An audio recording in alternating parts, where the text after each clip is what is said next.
It rains hard on a covered thing. It rains not hard on an open thing. Today we shall talk about how to end dukkha, suffering, according to Buddhism. The Buddha taught that each of us could come to the very important point of the cessation of dukkha.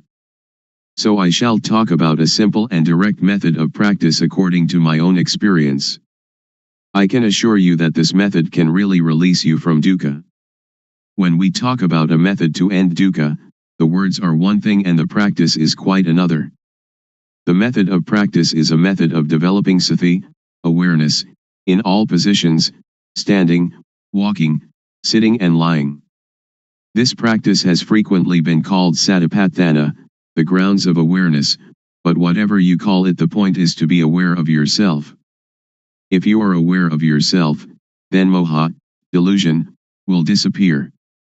You should develop awareness of yourself by being aware of all your bodily movements, such as turning your hands, raising and lowering your forearms, walking forward and back, turning and nodding your head, blinking your eyes, opening your mouth, inhaling, exhaling, swallowing saliva, and so on.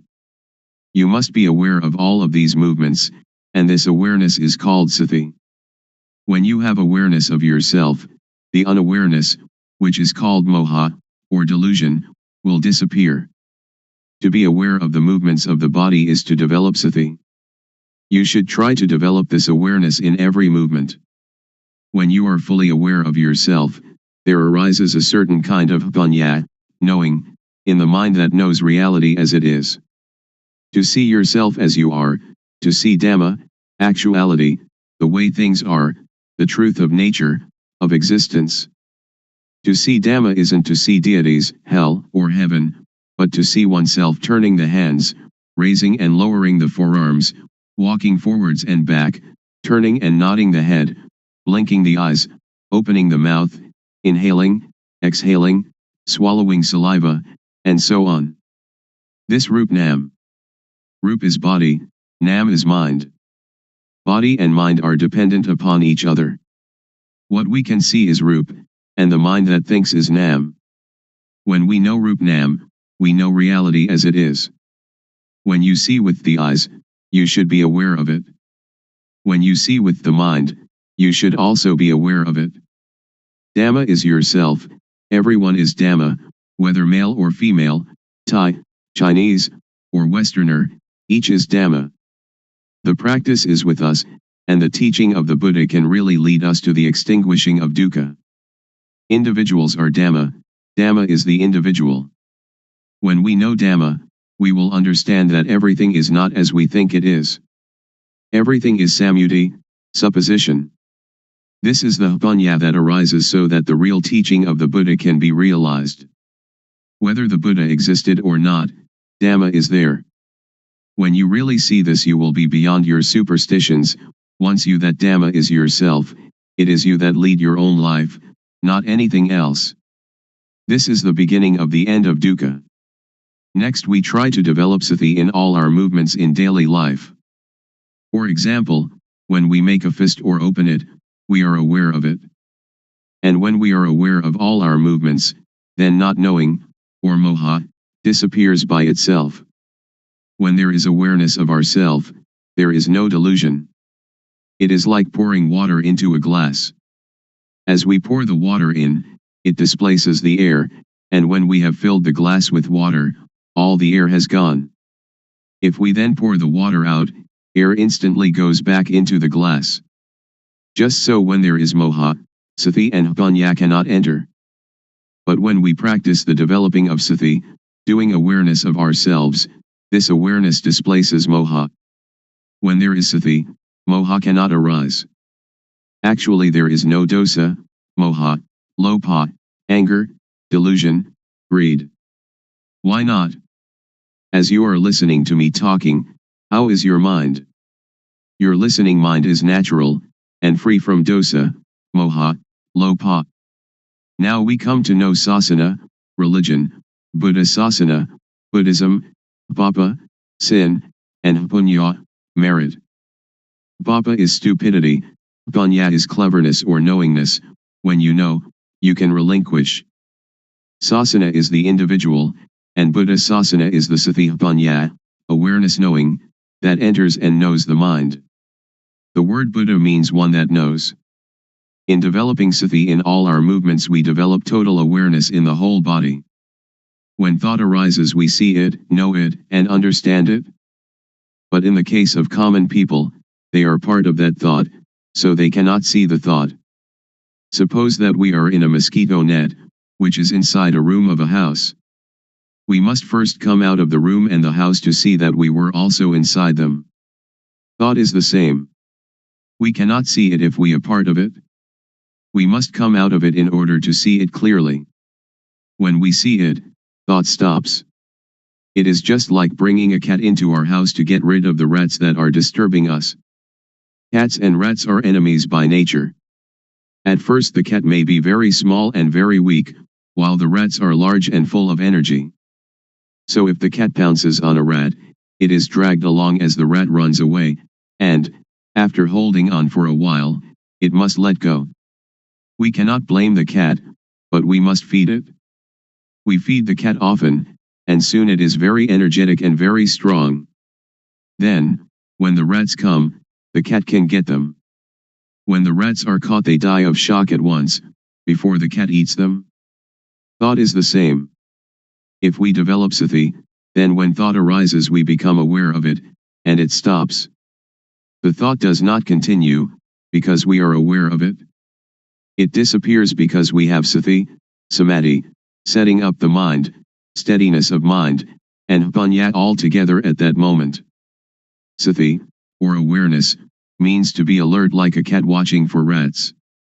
When thought arises we do not have to be a part of it. It will arise and disappear by itself. When there is sati, there is no moha. When there is no moha there is no dosa, moha, lopa.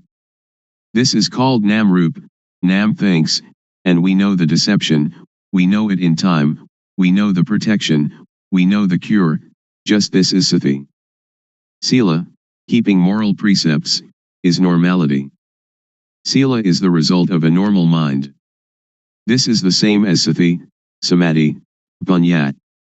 The method to develop the total awareness that can end dukkha, as I understand it, and as I believe the Buddha taught, is to practice in our daily life. So we need not sit cross-legged with eyes closed. If we sit like that we cannot work. If a thief comes, he will succeed in robbing us, so we should open our eyes, and then we can work at any kind of work and all the time we can practice the developing of sati. Whether we are students, teachers, parents, sons, daughters, policemen, soldiers, or government officials, all of us can fulfill our responsibilities while practicing developing sati. Everybody can do their duty practicing developing sati. How? Since we do not sit with eyes closed, we can go on with our duties and see our mind at the same time. The mind has no real self. As soon as it thinks, we see it, we know it, we understand it.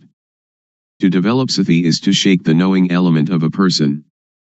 Everybody has the reality in their own mind, but if we cannot see it we do not understand it, but it is still there. Now if we look we see it. When we see like this, it is called seeing Dhamma.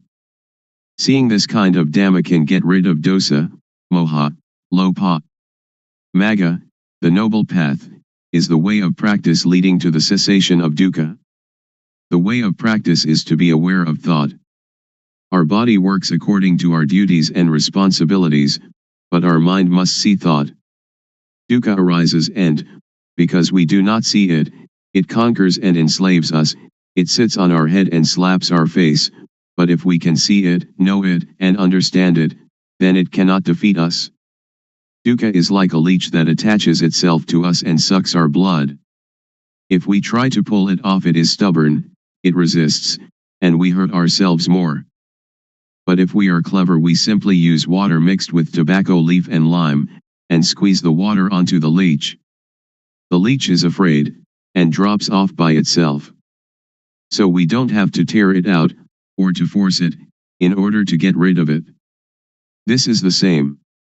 Those who don't know try to stop dosa, moha, lopa, they try to fight and suppress it, but one that knows just has sati to watch the mind and see thought. It is like turning on an electric lamp. A person who does not know about electricity will try at the bulb instead of the switch, so the lamp does not light. But someone that knows about electricity knows how to use the switch, and the lamp lights up. Dosa, moha, lopa is like an electric lamp, the thought is like the switch. The thought is the cause of this derangement. If we want to eliminate the derangement, we come to the thought. When we have sati watching thought, dosa, moha, lopa cannot arise. Actually, there is no moha, no lopa and no dosa. We touch the switch here in order to have light there. We develop sati here in order to end all dukkha. Dukkha arises from moha. When we have sati there is no moha and so no dukkha. When we move our hands we feel, and the awareness of this feeling is sati, and when we have sati we are separate from thought and can see thought. You should not pay so much attention to the movement, but use sati to watch conceptual thought. Just passively see the thought, do not stare at it. When thought arises, let it pass away. Actually there is no moha. Moha arises when we are not aware. It is like when we build a new house, there are no rats, but when we fill the house with things the rats come. Sometimes, when people criticize or blame us, we feel disappointment. In this practice, awareness of the disappointment will arise at the same time, like the cat catching a rat. When we can maintain our mind in this way, dosa, moha, lopa cannot arise. When thought, suffering, or confusion arise, do not try to stop it, but observe it, and we will understand its nature. As soon as thought arises, sweep it away immediately and come to be with the awareness. Thoughts, suffering, confused mind, they will go by themselves. Any time that thought arises we know it, even while sleeping. When we move our body while sleeping we also know it. This is because our awareness is complete. When we see thought all the time, no matter what it thinks, we conquer it every time. Those that can see thought are near the current to nibbana, extinction of dukkha. Then we will come to a point where something inside will arise suddenly. If the thought is quick, panya will also be quick. If the thought or emotion is very deep, panya will also be deep. And if these two things are equally deep and collide, then there is the sudden breaking out of a state that is latent in everybody. With this occurrence the eyes, ears, nose, tongue, body, and mind are detached from sights, sounds, smells, tastes, touches, and mental objects. It is like uncoupling the drive mechanism of car. When the parts become independent of each other, the car, although it still exists, can no longer be driven. When this state occurs we do not die. We can still work according to our duties. We can eat, drink and sleep. But now, by the law of nature everything is void, and this is the unchangeable law.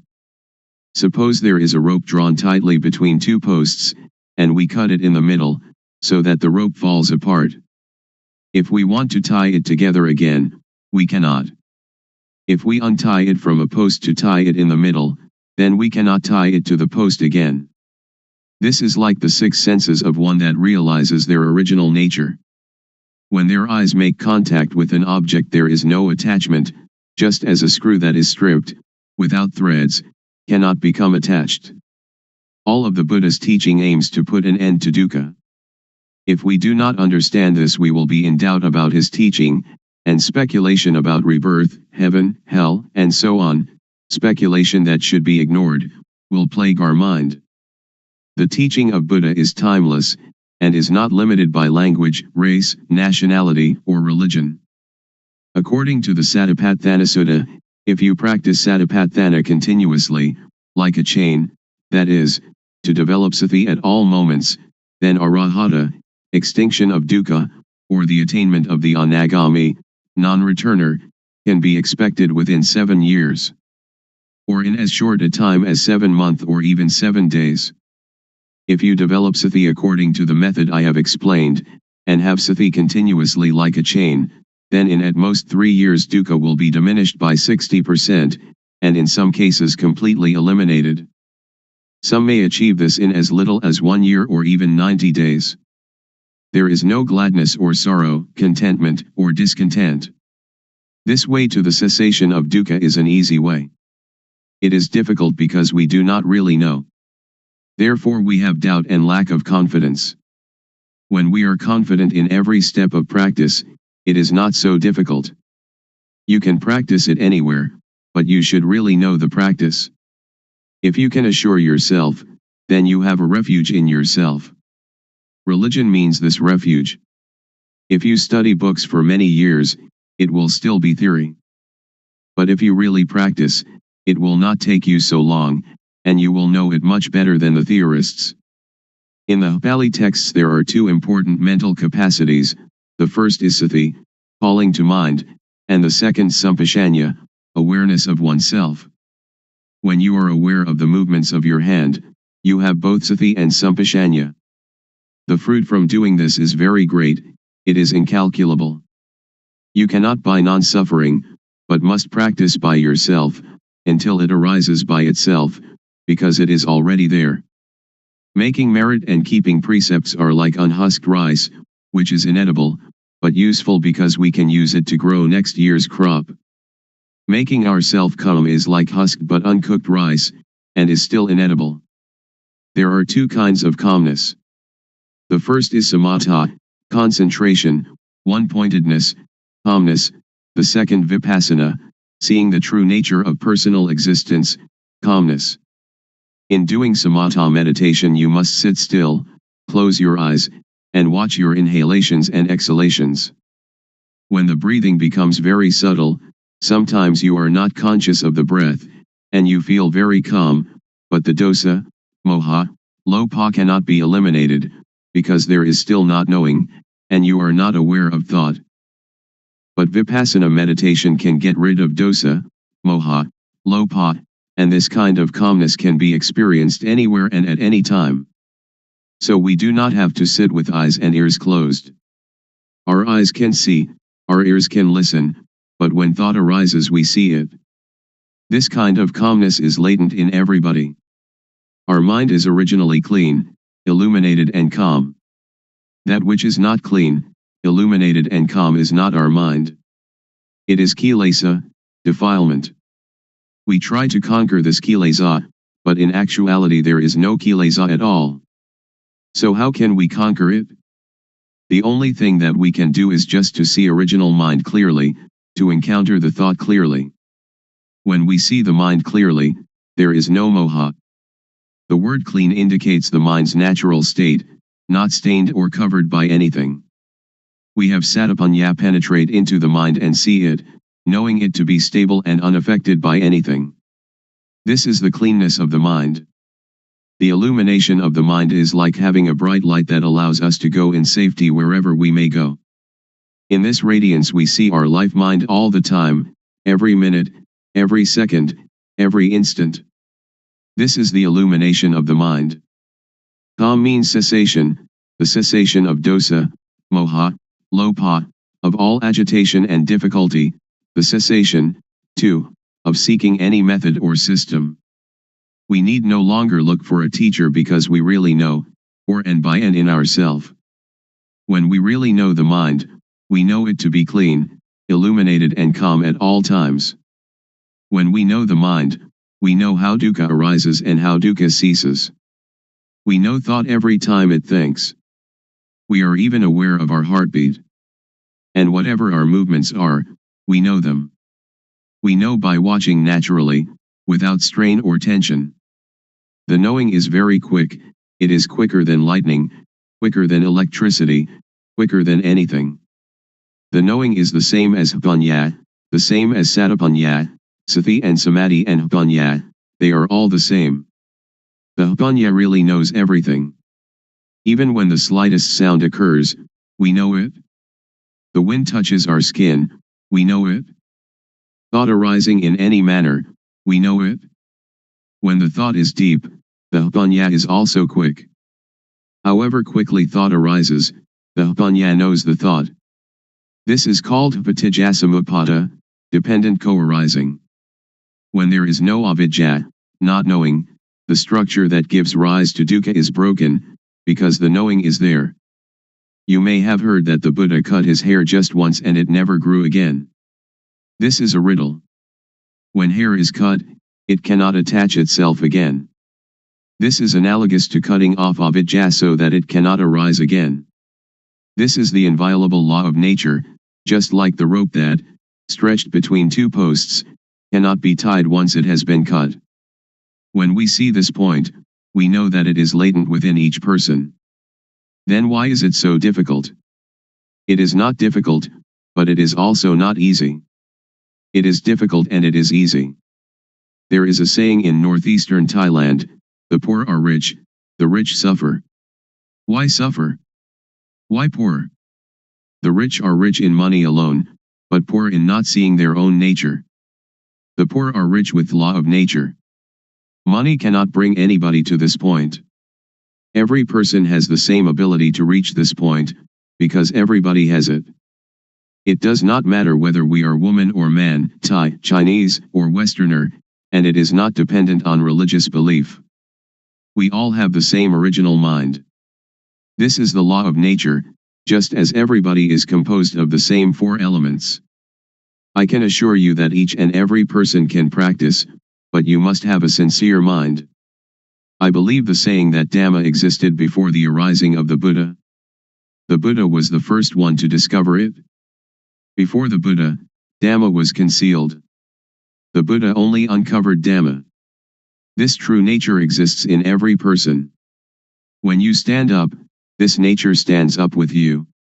When you sit, it also sits. When you sleep, it sleeps along with you. When you go to the toilet, it accompanies you to the toilet. It goes everywhere with you, so you can practice everywhere. So you should know how to practice, you should know how to see thought. When you know the source of thought, this is a very important point. From this point the way will reveal itself. When we have the right view and the right path, then certainly we will reach the goal. In listening to a Dhamma talk, in giving charity, in keeping precepts, in practicing samatha meditation or even Vipassana meditation, if we do not reach this goal they are good only in a worldly sense, but not in the real sense. If we do not give charity or keep precepts or practice meditation, and still reach this point, then everything is done, like the sky covering the earth, it covers everything. So the 84,000 discourses in the Tipitaka, the Pali Canon, which is the whole teaching of the Buddha, are included in this point. If you study the entire Tipitaka, you should come to this point. If you finish the entire Tipitaka but have not come to this point, then you still have doubts, and therefore dukkha. Now we do not have to learn any sutta, the discourses of the Buddha, Vinaya, the code of monastic discipline, or Abhidhamma, the systematic analysis of the teaching found in the suttas, which together comprise the Tipitaka, but we have to come to an awareness of this point. When we reach this point, we will know the whole of the Tipitaka. Once the Buddha, walking in front of the forest with a number of monks, grasped some dried leaves and asked those monks, the leaves in the forest or the leaves in my hand, when compared which are more? The monks answered, the leaves in the whole forest are much more than the leaves in your hand, venerable sir. The Buddha then said, Dhamma that I know is great, like the leaves in the whole forest. But Dhamma that I teach you is like a handful of leaves. Please understand the meaning. The Buddha teaches only dukkha and its extinction, nothing else. Studying texts, giving charity, keeping precepts, Practicing samatha meditation or vipassana meditation should bring us to this point, otherwise they are useless. When we reach this point, everything is done. So open up the covered thing. Because every person has doubts in seeking the method to be free from confusion, today I will talk about the method and about the practices that I developed previously. Formerly, I learned many kinds of gumatana, meditation, lit. Working ground, such as inhale bud, exhale, do, and sitting cross-legged with eyes closed, all sorts of methods like that. I learned internal recitation of sama arahang. And I practiced the method of the rising and falling of the abdomen. This is also a method of inhalation and exhalation. And then I came to the method of breath counting, yet another practice of inhalation and exhalation. Then I came to practice anapanasati, awareness of in and out breaths, knowing the short inhalation and the short exhalation, and also knowing the long inhalation and the long exhalation. These kinds of methods that I practiced, I didn't have any insight. These kinds of methods lead to calmness, but it was a different kind of calmness that I was seeking. Most people are seeking calmness, but the sitting calmness is the calmness that is not calm. So I continued my seeking to encounter the truth. Truth is the reality that is latent in everybody, regardless of nationality, language, or uniform. What is latent in everybody is what I was seeking, until I found it and could see it clearly, could understand it clearly. That is the real calmness. There are two kinds of calmness. The calmness that is not knowing needs to sit quietly and to sit alone. That is not real calmness. The calmness that I am going to tell you about today is the calmness that we don't have to seek. Why don't we have to seek it? Because we know the end of dukkha, suffering. This is called calmness. And we don't have to learn from anyone else anymore. Now, everybody, please listen carefully. First, the method that led me to find real calmness. Without paying any special attention to any point, I just do the movement, and just have sati, awareness, knowing all postures and all movements, such as standing, walking, sitting, lying, bending, stretching, and all the movements. When I have practiced in this way, and have awareness of all my movements, panya, knowing, arises within myself. Aware of myself, not others, I know rup, body, I know nam, mind, I know the disease of rup, I know the disease of nam. There are two kinds of rup disease, nam disease. Disease in the body, such as headache or stomachache. With this kind of disease we have to go to the hospital to see the doctor. The doctor will check the body and the cause of the disease, and, knowing the nature of the disease, can apply the medicine that cures it. Then we recover. Another kind of disease is when the mind thinks and we are content or discontent, glad or sad. This kind of disease cannot be cured by the doctor in the hospital, but you have to study yourself until you know the source of thought. To cure this kind of disease you have to study yourself until you really know. When I know the source of thought, I have found calmness, but only a small amount of calmness arises. The real calmness is when we can cease to seek, when we don't have to run around to find anyone else.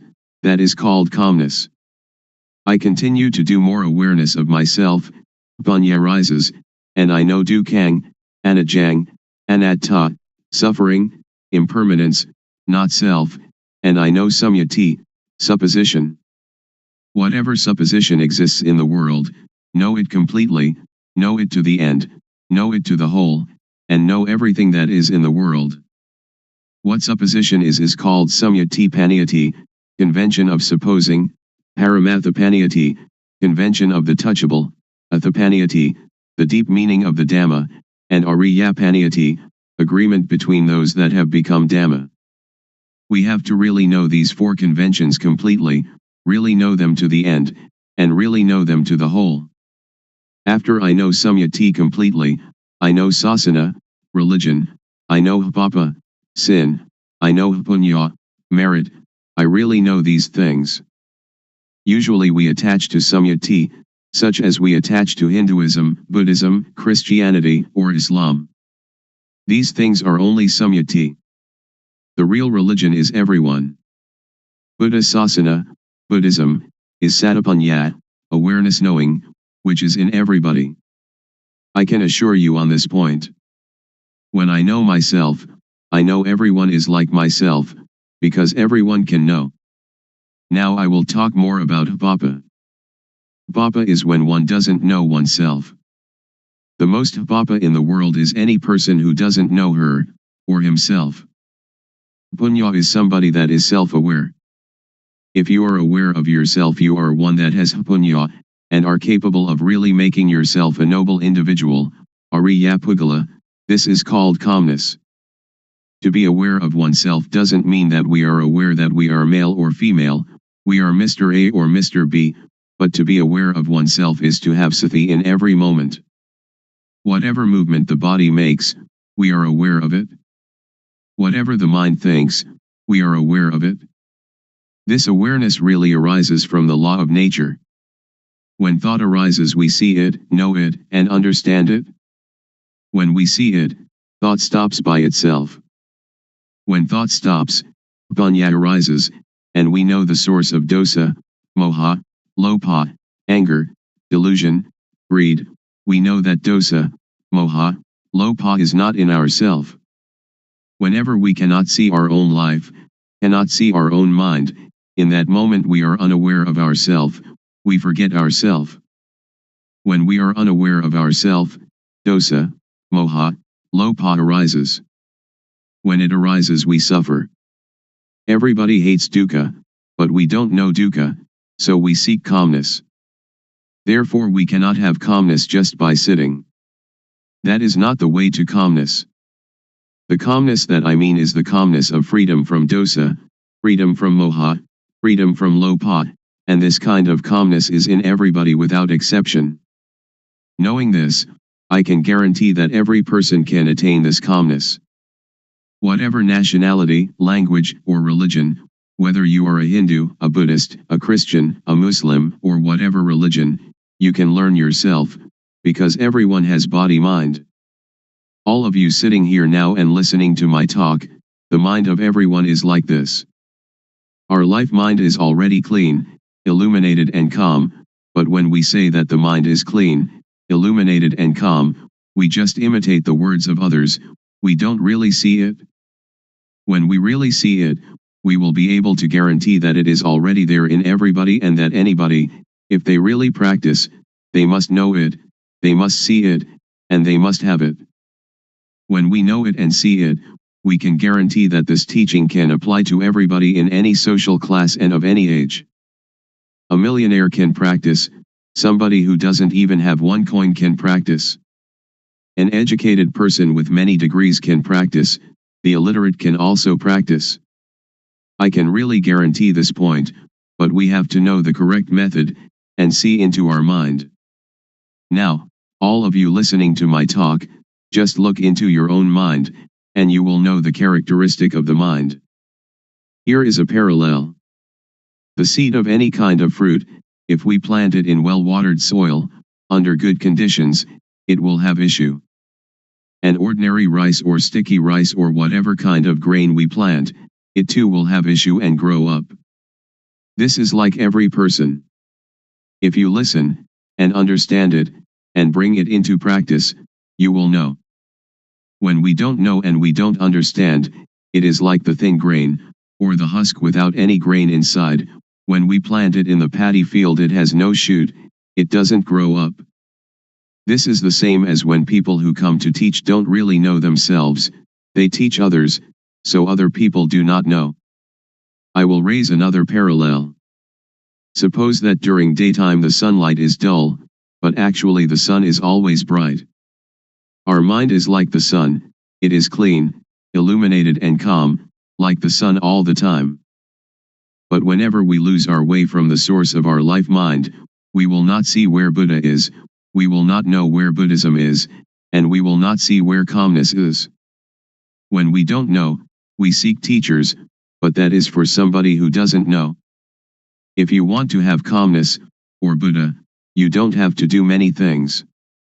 Just come to see the source of your own life. When thought arises, don't enter into the thought, but cut away the thought and come out of the thought immediately. Do it like the cat and rat. When the rat emerges, the cat pounces upon it immediately. The thought is the same. When it thinks, sati or panya will know immediately, thought is stopped. Do it often in this manner. Or it is like boxers. When we face the fighter we have to fight, we punch to the eyes. The fighter will not be able to fight us. Dosa, moha, lopa is the same. When we come to this point, Buddha will arise within ourself. Buddha is the mind that is clean, the mind that is illuminated, and the mind that is calm. Each of us, we are not angry for 24 hours, we are not greedy for 24 hours, but only moha, we do not know it. When we come to know this point, we will know more and more. Panya will arise and arise. It is like pouring water into a bottle. The water in the bottle will come up to the brim.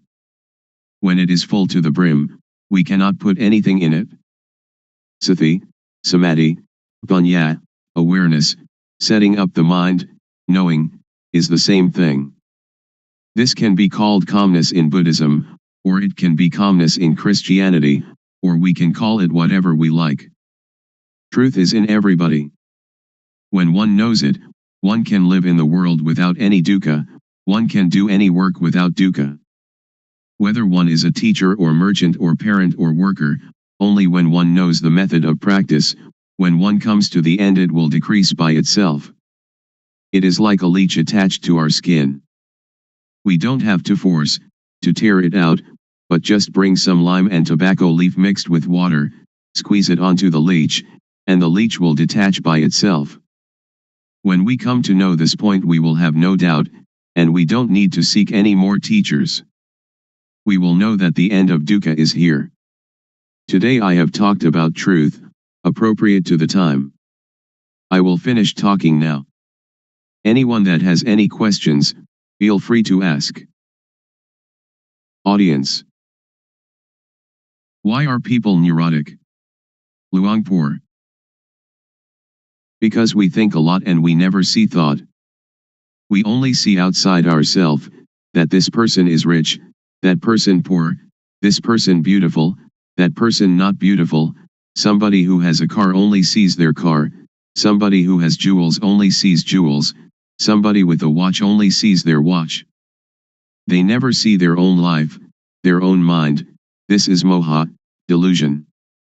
To see our own mind clearly, without trying to do anything with or about it, simply seeing it and letting it go, this is the way to freedom from dukkha, freedom from all neurosis. So we should develop sati. Develop means to make much of it. As sati grows, its ability to penetrate into and reveal the mind also grows. If we only practice keeping the precepts or doing calmness meditation, it is still not safe. It is like lighting a candle in a dark cave. The darkness shrinks a little but is still there with us, we are still in the dark, and when the candle goes out the darkness immediately covers everything again. So we should emerge from the cave by having sati all the time, in every movement. This is an easy method. Anyone can do it, and it can be practiced everywhere. Audience. When we see thought and the source of thought, will suffering and all kinds of tension end or not? Luangpor. Not end yet, because we only know it but we still do not do anything with it. We only know and see thought, we only know the source of thought, but sometimes we lose the way of it. For example, each day we may know it 10 times, but the not knowing is more. So it is not the end. But it is the beginning of destroying moha in the source of thought. Audience. I would like to ask, during Luangpor's practice, before coming to the end, was there any point where you had doubt arising, and was there any sign that released you from the doubt whether there was any more moha or not? Luangpor.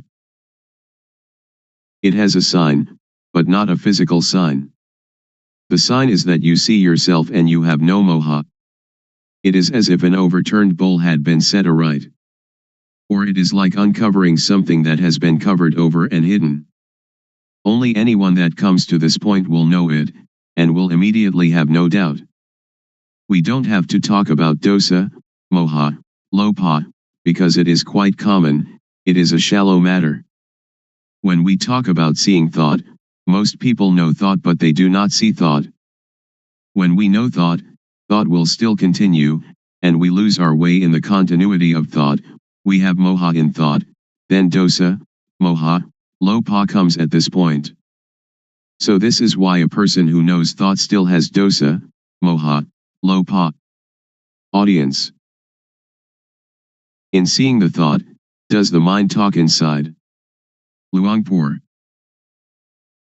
No, not the mind talking inside. When we see it, it is detached. It is like the leech. When we know thought, it is like trying to pull the leech out of the skin. But when we really see it, we don't have to force the leech, but only put tobacco leaf and lime mixed with water onto the leech, and the leech will detach by itself. So if we really know, we don't have to listen to anybody. It is like we are sitting here now, we don't have any dosa or lopa, and we only have moha, because we do not see our life. When we see and know our own life all the time, dosa, moha, lopa cannot arise. So our mind is clean, our life is not dirty, there is no external sign, people cannot see, but we know and see ourselves. Audience. Luangpor says that when we see thought, thought will stop immediately. I am not sure about this. If it is true, I would like to ask, when we see thought and thought stops, do we know what the next thought is? Luangpor. Don't pay attention to the next thought. Only see the thought, it will stop by itself. Don't pay attention to where the thought comes from. When we see it, dosa, moha, lopa cannot arise. Audience. Luangpor teaches to see thought. Who is the one seeing the thought? Luangpor. Don't seek the subject, and we will see that one is the refuge of oneself. And that is the real refuge. We can either say the person knows, or we can say that Satapanya knows, whatever we may say, because there is no self that we can catch and take a look at. Because to see and to know are two different things. To know is entering into thought, and thought continues. Audience. I have listened to Luangpor, and have the feeling that thoughts, and emotions like gladness and sadness, are something external. They are like rice and curry, which we can make use of, we can eat them, and we can see them.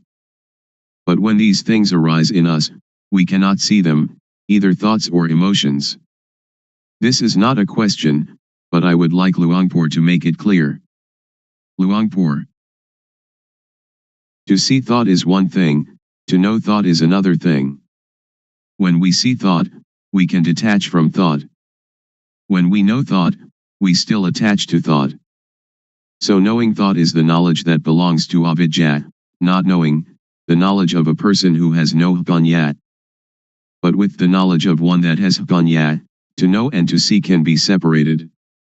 It is vidya, knowing, or jnana. Jnana and vidya will separate thought apart, and that is the end of dukkha. So one that has jnana knows like this.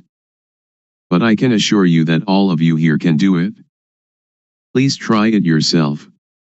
Just to listen you cannot know it. It is only memorizing.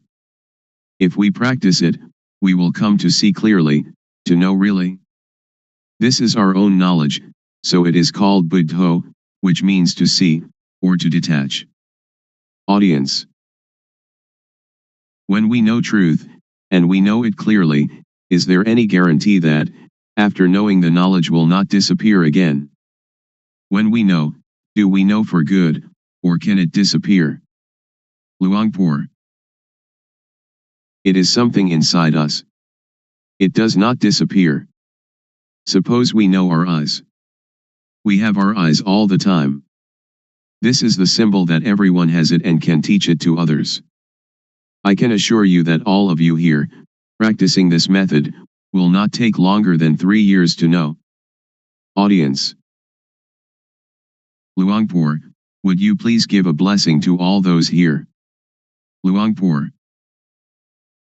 When a monk gives people the moral precepts and a blessing, that is one kind of goodness, but the real morality and real blessing is alertness and awareness of yourself. Please, each of you, practice the awareness wherever you are, at home or the office, in all movements, and that will become the real morality, the real blessing. The real morality, the real blessing will occur when you know, you see, and you understand by yourself, and when you respect yourself. Then it will not rain hard on that. Today is an important day, that we gather to listen to my talk on truth. What I am going to talk about is what I experienced. I have practiced it, and the result it has given me is that I have no doubts. All of you here want no dukkha, suffering, like myself I suppose. In reality, in actuality, there is no dukkha, we suffer only because we don't know it. All of you listening to my talk right now have no dosa, anger, no lopha, greed, and no moha, delusion. The origin of the mind of human beings in every nation and of every language is as such. Please set up the mind to listen, and bring it into practice. First of all, we have to practice awareness. Most people do not understand, so they try to find calmness, but without success. I did that also. I sought calmness, but I didn't know where calmness was. Now I would like to talk about another kind of calmness. The calmness of freedom from not knowing, because we know and because we are alert. The calmness of freedom from uncalm, of freedom from doubt, because when we practice the correct method of awareness we will know the supposition of everything there is in the world, because the awareness of ourself will bring panya, knowing. There are 4 kinds of panya, knowing by memorizing, knowing by recognizing, clearly knowing, and really knowing. And all these panya are in every person. Sajja means truth. There are 4 levels of knowing Dhamma, to know Samyati Sajja, conventional truth, Paramatha Sajja, directly contacted truth, Atha Sajja, the deep truth, and Ariya Sajja, the fundamentally transforming truth. And this can make anybody become a noble individual, regardless of social class or language. The first step is Sotapanya, the second step, Sakadagami, the third step, Anagami, and the fourth step, Arahant, the 4 stages in the change from being hopelessly deceived to fully freed. Now in the beginning stage of practice, we know Vatu, thingness, we know Paramatha, mind touchable, we know Akara, change in Jess. The mind will change to be Ariya, noble, because we have clearly seen the source of dosa, moha, lopha, anger, delusion, greed, and then clearly known the source of Vedana, Sunya, Sankhara, Vijnana, feeling, percept, conceiving, knowingness. This is called to clearly know and to really know with Jnana-panya, the knowledge of full awareness knowing, that arises from the developing of sati, awareness. Next, we use sati to see the mind, panya will arise, and we will know the source of kilesa, defilement, stickiness, tanha, craving, heaviness, upadana, attachment, and kama, action. Next, use sati to see the mind again, whatever thought arises see it immediately, and we will know the deception, know in time, know the protection and know the cure. We will know how to conquer conceptual thought. Sila, moral conduct, will occur within our own mind. It is not the person who observes sila, but sila observes the person. Sila means normality. Whenever the mind thinks abnormally we see the thought immediately, this is called sila observing us. People who only keep the precepts will not know this mind's occurrence. So sila is a tool to get rid of crude kilesa, to destroy dosa, moha, lopa, to destroy kilesa, tanha, and upadana. Then sila appears. Samadhi, steadiness of the mind, setting up the mind, is the tool to get rid of the median kilesa. Median kilesa is the attachment to calmness. I have done breathing meditation, which brings calmness, but it is the kind of calmness dependent upon moha. I did that because I didn't know the real calmness at that time. Now I know calmness. Real calmness is clearly seeing, really knowing, and really understanding. This kind of calmness, everyone can do it when they know the source of moha. Whether you are a teacher, student, merchant, or homemaker, you can do it. Everybody needs calmness, and this kind of calmness, whatever kind of work you do, you still have it, because you know the source of moha. We don't have to sit with eyes closed to get calmness, but we can have calmness in this very society. Whenever conceiving thought arises, samadhi will see it immediately. Samadhi doesn't mean to sit with eyes closed. Samadhi means setting up the mind to see our own mind, to see our own work. Now panya gets rid of the subtle kilesa. We know the subtle kilesa when we know the source of thought whenever it arises. Whatever we do now, we have normality in speech and mind. When all these conditions gather, there will arise a kind of jnana, insight knowledge, and it will break apart from the person. Only the one that practices will know. All of you sitting here now have as yet no jnana, but the non-suffering and non-happiness is already there. When we don't have jnana, we don't know it, so we seek calmness. Now, as you are sitting here, look at your own mind.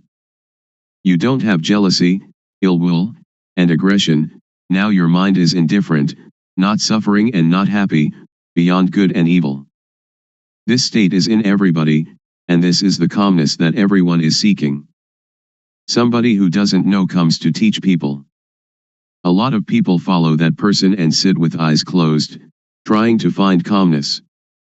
This is trying to get something that doesn't really exist, trying to make something that cannot be real become real.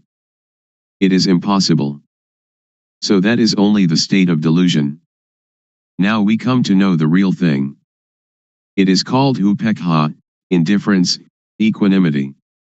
It is our own mind. It is like something that is covered over. Now, when we come to see our own mind, it will be revealed. So we don't have to do anything with calmness, because it is already there. The only thing we have to do is know the method of practice. The method of practice is to know the movements of the body. We don't have to watch the movements of our breathing, we have to know the movements of the physical body and then see the movement of the mind. Breathing is never glad or sad, it never hates anybody or likes anybody. What is angry is the mind that is thinking. What is pleased is also the mind that is thinking. So we come to see only this point. To see this point is to be aware of thought. In order to see thought, don't enter thought. As soon as it thinks, detach from thought, like a cat catching a rat. We don't have to teach the cat to catch rats, but whenever a rat comes the cat will get it. The clear knowing and real knowing is the same thing. Most people understand panya only as memorizing and recognizing. Very few know clearly and know really. Anyone that will clearly know and really know must make an effort always. Wherever they go they always watch thought, going to the toilet, eating food, whatever they do they look at thought. When we watch thought a lot, like a cat watching for rats, then when thought arises sati or panya will clearly see immediately. This is called panya, getting rid of the subtle kilesa. When we come to this point it is like the hidden thing is revealed, and we will know all religion, we will see with self-understanding the teaching of any religion.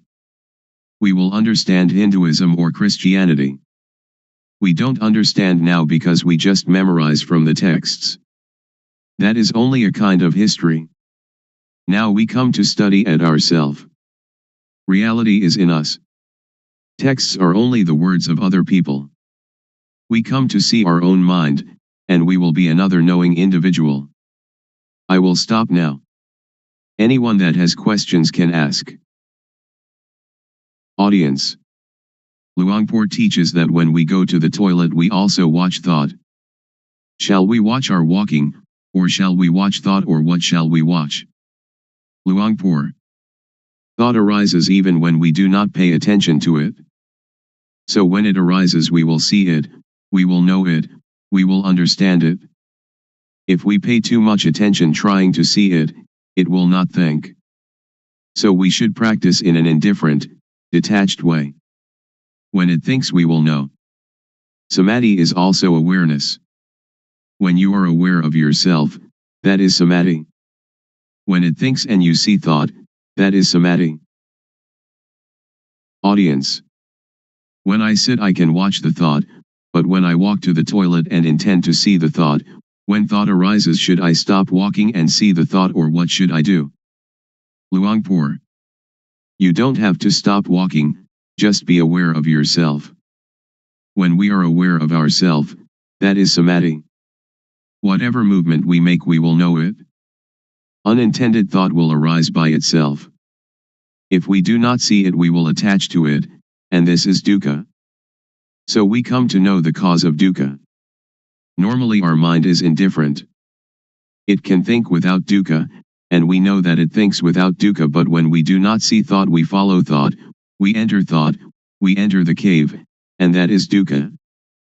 To see thought is difficult for somebody who doesn't understand, but it is easy for one that understands. To see thought doesn't concern any kind of work. We can write, and when thought arises we see it.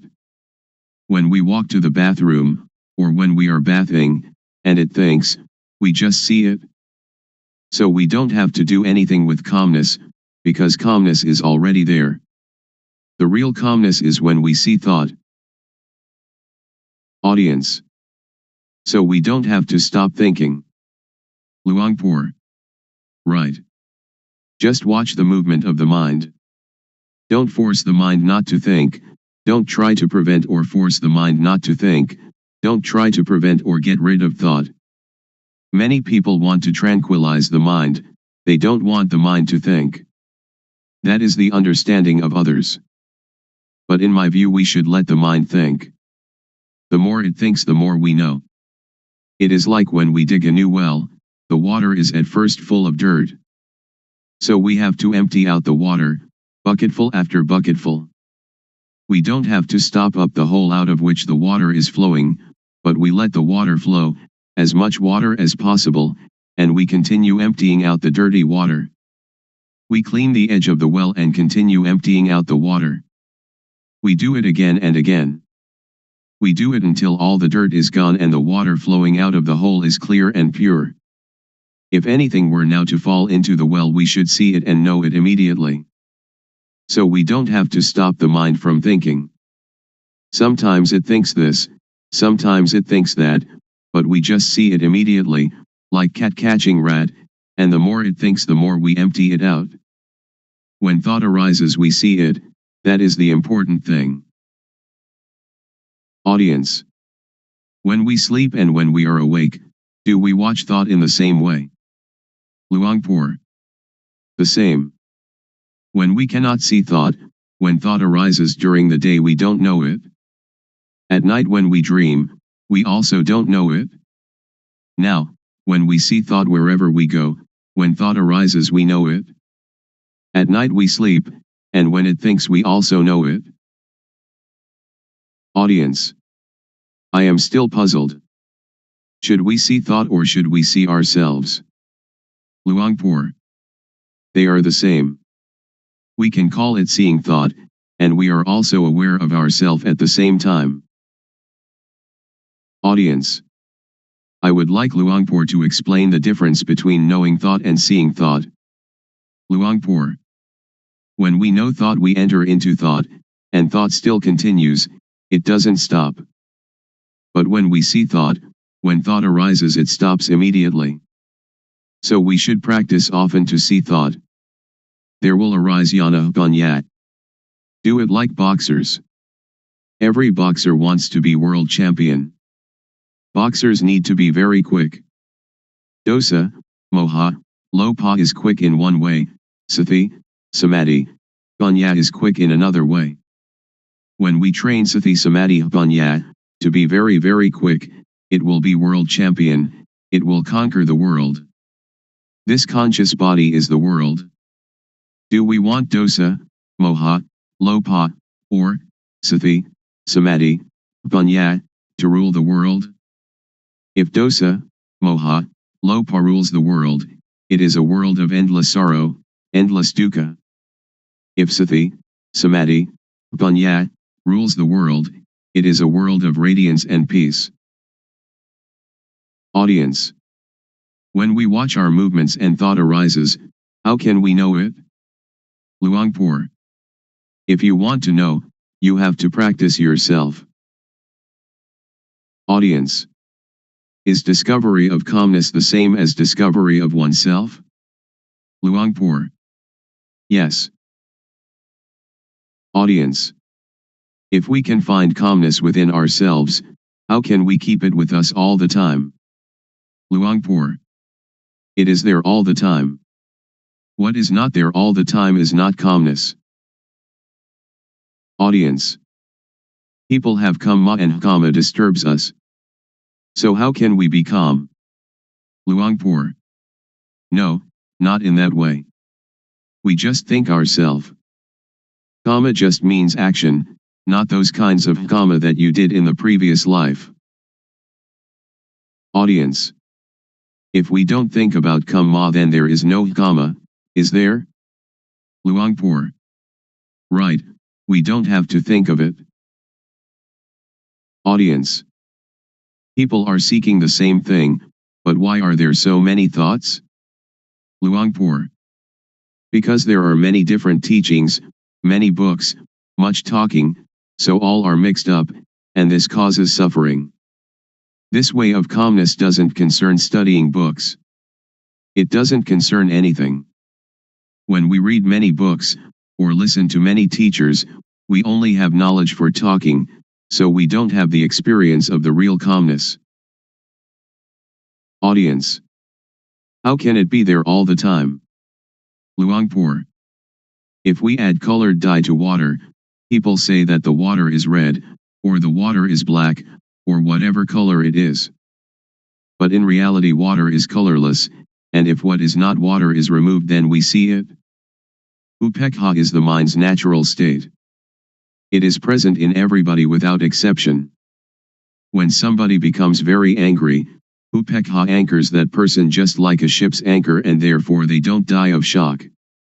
When somebody becomes very very greedy and would like to take a great deal away from others, upekkha is like a ball and chain, holding back and moderating the greed, so that it doesn't totally unbalance that person. So upekkha is already there, we don't have to seek it. It is like the sun when it is hidden by clouds. Dosa, moha, lopa, when it arises, obscures upekkha. But when we clearly see our mind, upekkha is uncovered. Audience. Luangpor said that gladness and sadness are the same thing. How can they be the same? Luangpor. They are dukkha. Gladness is one kind of dukkha, sadness is another kind of dukkha. Unknowing people live with dukkha, eat with dukkha, walk and stand and sit with dukkha, sleep with dukkha, wherever they go they bring dukkha along. When they see a movie they laugh, laughter is a form of dukkha. When they meet with sadness they cry, crying is a form of dukkha. Gladness and sadness, both of them are forms of dukkha. Just so, I imagine that there are two kinds of darkness, white darkness and black darkness. When we earn a lot of money we are glad. That is dukkha. It is the white darkness. When we lose money we are sad and the mind thinks angry thoughts. This is also dukkha. It is the black darkness. But both are dukkha. Audience. In reality there is no gladness or sadness, they just arise from moha, don't they? Luangpor. Just like that. Audience. Luangpor said that all kinds of gladness are dukkha. Is there some kind of gladness that is not dukkha, for example love between husband and wife? Luangpor. All are dukkha. Audience. How about gladness in Dhamma, or sometimes when we look at the sunshine we feel happy? Luangpor. That is not dukkha, not suffering or happiness, not gladness or sadness. It is indifference, equanimity. Audience. I would like Luangpor to explain the thing that is called love. For example, a woman and man who are going to get married. Luangpor. Somebody who doesn't know dukkha will approach dukkha, and dukkha will teach its lesson. Audience. When we see thought, it stops. So during which time do we see the three characteristics, anicca, dukkha, and anatta? Do we see them when we see thought, or before seeing thought, or when we think of them? Luangpor. When we think of them, that is not seeing with jnana panya, it is just memorizing or recognizing. After we clearly know and really know, we don't have to ask anyone. Audience. How about the intention to do something? Suppose that somebody says something bad to us, and we have the intention to harm them. Luangpor. To harm is stupid. When we know the states of suffering and of happiness, we do not want anybody to suffer. We will help all to live without dukkha. Audience. When I am going to give money to beggar, I know my thought, which is to give money. To see that thought, is that called panya? Luangpor. That is not called panya, it is called knowing from memory.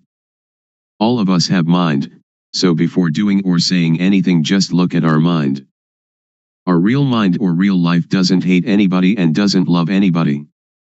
When we hate or we love, that is kilesa arising. So just come to see the mind at the beginning, and dosa, moha, lopa will be destroyed. After that, vedana, sunya, sankhara, vijnana, will still be there, but they are pure and have no dukkha. Continue to see the mind. We will see kilesa. Kilesa is like gladness and sadness. When we like something and we give it to somebody, it isn't that this is not kilesa, because we like the person that we give it to, we give it with kilesa, we don't give with indifference. Ra, venerable, noble, is indifference. Ra means one that teaches others to be indifferent. Audience. When we give charity, we usually think of metta, loving kindness, and karuna, compassion. So where is karuna and where is metta? Luangpor. Those are just words for talking. It is not Dhamma. It is social. Audience. If we don't have metta and karuna, how can we have the motive to do good for others? Luangpor. That is the beginning stage, or the foundation for ethics of the world. Audience. In the case of Luangpor, who is trying to help us to be free from dukkha, isn't it the metta of Luangpor? Luangpor. Not metta. Anybody that would like to have Dhamma, just accept it. We don't have gladness or sadness. It is like when we see someone that is drowning, we jump into the water and help them without thinking anything. Audience. When that person sees someone drowning and helps immediately, is it the result of social ethics or is it their own nature? Luangpor. It is their own nature. But when we try to help other people, we don't see our mind, but the nature of the mind is already there, the indifference is already there, we never come to see it and we try some other way. That is why we don't have real calmness. Visible here and now. Calling to come and see. The Dhamma of an instant. Today I would like to bring to you the truth, as I have heard it from the elders, who passed this truth on from generation to generation. It may be that you've heard it, it may be that you haven't. When listening, please set up the mind to listen, listen with sati, samadhi, panya, awareness, steadiness of mind, knowing. Consider these words, and find their actuality at last. In everything that happens there must be cause and effect. For example, the cause is that we go to work, the effect is that we earn money, the cause is that we go to study, the effect is that we gain knowledge. So the knowledge is the result of the study. Therefore the cause is to be diligent and the effect will be truly useful. The elders used to teach that the cause is developing sati, awareness, the result is the knowledge that arises. They have said so. Whether or not the Buddha talks in this way, or whether or not your parents and teachers talked in this way, make the experiment, and discover for yourself whether it is true or not. We have to consider and to really know it. The cause is called the developing of sati, the truth is called sajja. Whether or not we know it, it is still there, like something beneath an overturned bowl, we right the bowl, and what was concealed is revealed. Or it is like opening up what was closed. You should try it, and see for yourself whether it is like this or not. You can sit with legs tucked back to one side, sit with legs outstretched, sit on a chair, or sit in half lotus. Rest your hand on your thigh. Now turn the hand up onto its edge, having awareness of doing it. Turning the hand is the cause, the awareness of doing it is the effect. Turn the hand back down, having awareness of it. The cause is turning the hand down, the effect is the awareness that coincides with the movement. Turn the hand up, being aware of the movement. Turn the hand back down, being aware of the movement in the movement. The cause is turning the hand up and being aware of it and turning the hand down and being aware of it, the effect is that the knowing will accumulate. So when you are doing this, are in the rhythm of it, developing sati, you can say it is the same as the Buddha's teaching, the same as the elders' teaching. You should develop sati. When you develop sati, panya will arise. The elders used to tell us that Buddha taught the four satipatthana, the bases of awareness, or the four major postures, which are standing, walking, sitting and lying down. You have sati in these postures, then you have the sati to know other, minor movements. In all minor movements, stretching, bending, and all other movements, have the sati to know it. The effect will be the knowledge that arises. Some people may say that this accords with the texts, some may say that this does not accord with the texts, but please listen, and try to practice yourself. If it is useful we use it. If it is useless we cast it away.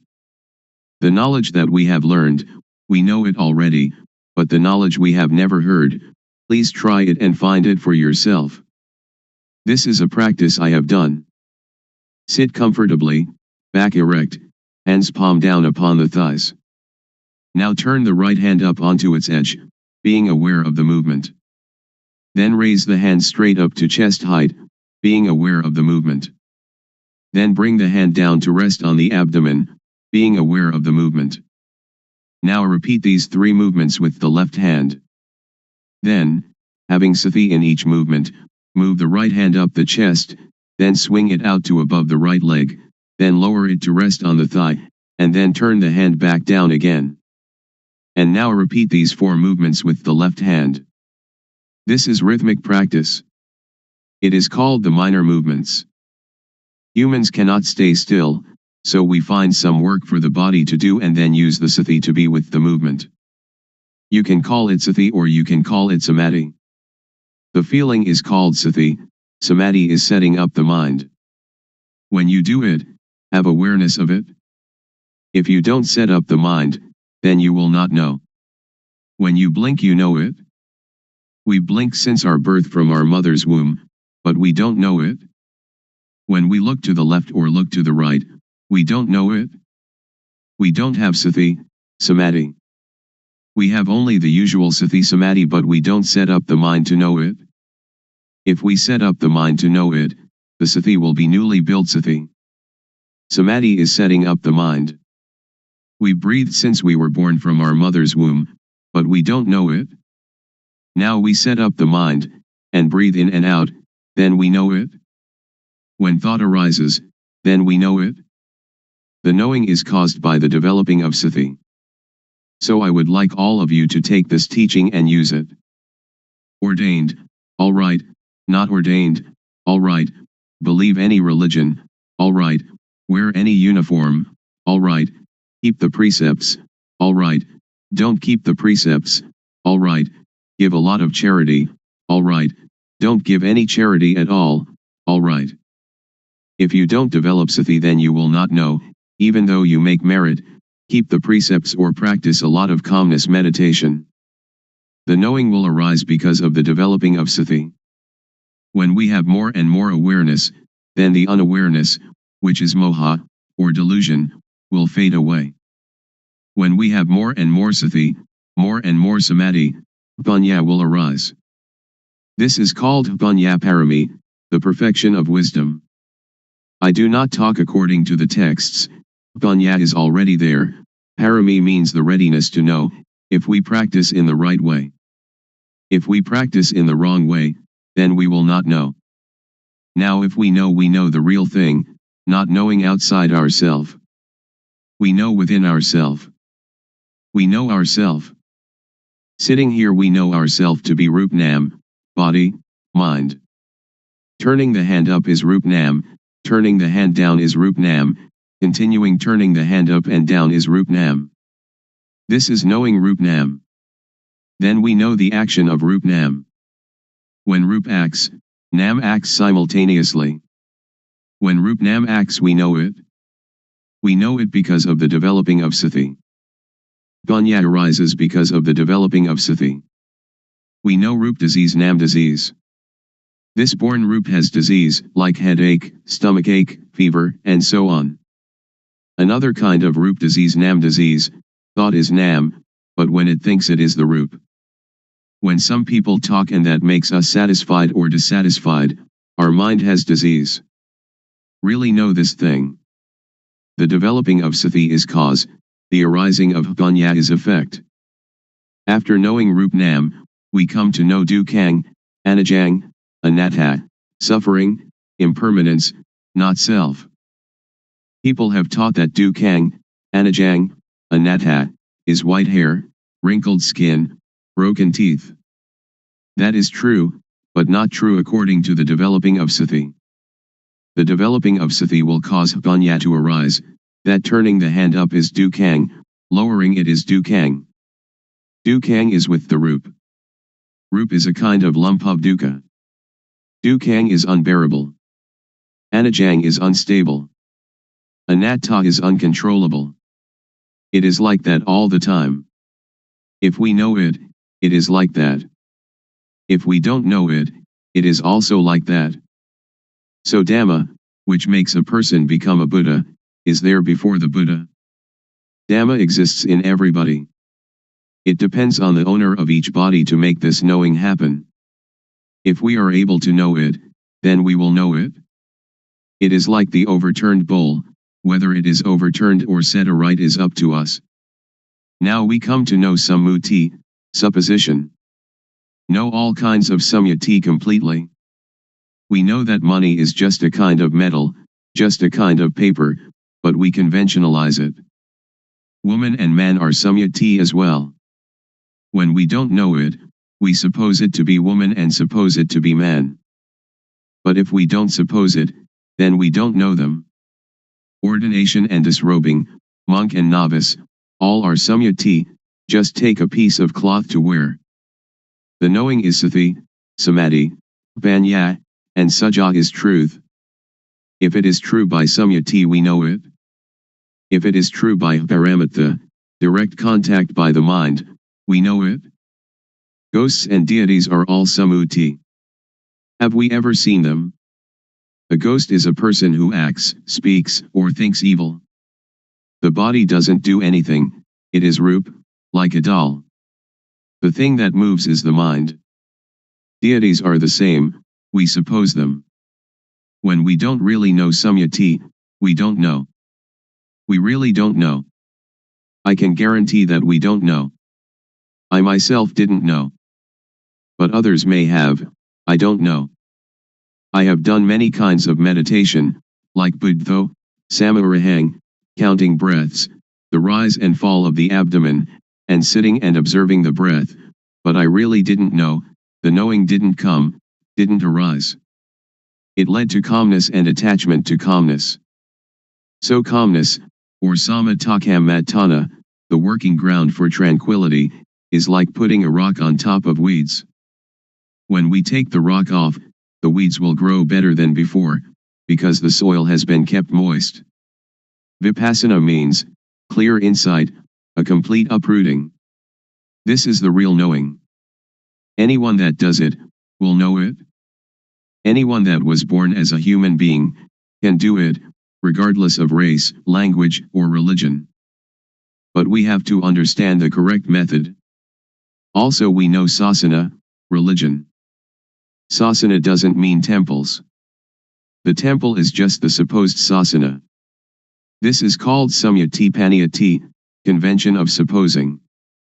Paramatha is the real thing, which exists in humans. Everyone is sasana. They say that sasana is teaching, they teach and the ear hears, then sati, samadhi, panya considers it, and becomes knowing. Really know that, oh, everyone is sasana. To destroy sasana doesn't mean to destroy temples or Buddha images, or Bodhi trees. To destroy sasana means to say bad things to people, to hit people, to kill people, which is great evil. So sasana is humanity. To curse someone is to curse sasana, to injure someone is to injure sasana, that is what evil is. Now Buddha sasana, Buddhism. Buddha means, one that knows. The body is like a doll. Sati, samadhi, panya is the knowing. So Buddha means sati, samadhi, panya, or the mind that is clean, illuminated and calm, which exists in everybody without exception. Now we talk about papa, sin. Papa is not knowing, darkness, stupidity. We fear papa, but why don't we make ourselves realize, so that we will be free of that fear? Panya, merit, is knowing clearly. People, when they come too close to monks, they fear papa. It is as if monks are the papa itself. That is just samyati. Now we don't have to fear papa. If we cannot conquer papa, then we will have no chance and no time to conquer it. Don't fear papa, but try to conquer papa. This doesn't concern making merit, keeping precepts, or vinaya, the code monastic discipline. The developing of sati is dhamma, is vinaya, is sila, normality, and is everything. We know all this because we develop sati. If we do not develop sati, but just study, that is only to memorize, not to see clearly or to see really. The developing of sati is to know clearly, to know really.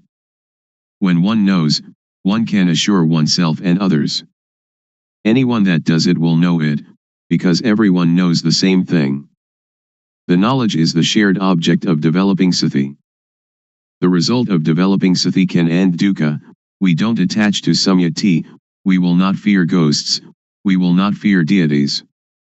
We don't attach to any samyati at all, because anything that does not exist we don't have to fear. Ghosts and deities have no real existence, just samyati. A ghost is somebody who speaks, thinks, or does evil. A deity is one that speaks good, thinks good, or does good. We know how to be human. Ghosts arise in people while they speak, think, or do evil. When anger arises, and we can stop anger, that is human. When we can make our mind calm and clean all the time, that is deity, a mind worthy of respect. When we know like this, we can break through.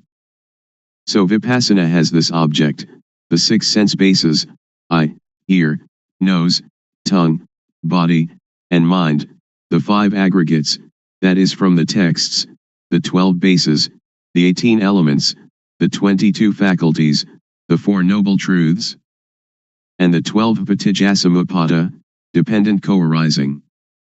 We learn from the texts, we study it, but we don't know it. We just know from memory. When we come to develop sati, the knowing will arise, that is the real thing. When we use sati to watch thought, whenever thought arises we know it, because when we move we have sati. Thought has no real self. When thought arises we have sati and know it, like a cat watching a rat. When the rat emerges the cat catches it immediately. This is the same. When we have sati in each movement, when thought arises we know it, see it, and understand it. This means that we can untie it and conquer it. The elders said that to conquer others 100 or 1000 times has not the benefit of conquering oneself just one time. To conquer oneself is to conquer thought. When thought arises we see it and know it. Then it cannot proliferate. Whenever thought arises we know it. When we develop more and more sati, there will arise jnana panya, knowledge arising from full awareness knowing, to know clearly, to know really. Vatu, thingness, means everything in the world and in ourself, we have to know it all. Paramatha means, everything that exists in the world and in ourself, seeing it, having it, being it, right now in front of us, touchable with the mind, we have to know it all. Agara means, that everything in the world and in us can change. When we clearly comprehend it, then we see, know, understand, and touch, dosa, moha, lopa, anger, delusion, greed, because it is vatu, paramatha, akara. After knowing this the mind will be very cheerful, and can see, vedana, sunya, sankhara, vijnana, feeling, percept, conceiving, knowingness, not being dukkha. The real pra, noble, inheres in this.